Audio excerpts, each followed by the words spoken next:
Jesse, does this movie turn Chris into a hero that he never, in fact, really intended to be? Well, I think you hit the nail on the head. He never wanted to be a hero. I think what it does, it personalizes him and it shows people the sacrifices that we make on active duty every single day. And to some people, that becomes heroic.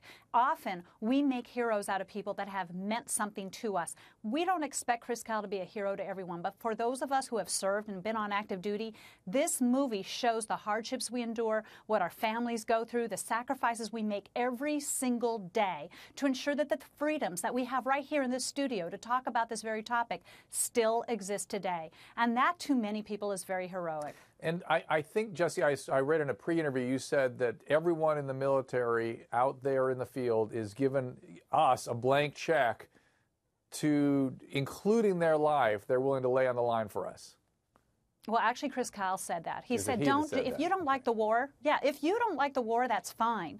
But don't dislike the service member, because every last one of us, when we joined, and when I joined and I swore to uphold the Constitution and protect this country against all enemies, foreign and domestic, I gave a blank check saying, hey, I'm here, and I'm a United States Marine, and every Marine is a rifleman. I know how to shoot. I may not have been as good as Chris Kyle, but I can shoot, and if I had to, we would. We have to defend and protect the freedoms we all so gratefully appreciate every single day, whether you like the wars or not. And Karamo doesn't like the wars. You came out yesterday very strongly against all this. What do you say to my gunnery sergeant? I'm still there today. I do not dislike Chris Kyle, and I appreciate him as a man. But what the issue is that I'm not going to glorify the killings and the deaths. First of all, what's disheartening is that we should not have been in Iraq in the first place. So all these people that he killed, we shouldn't have been there.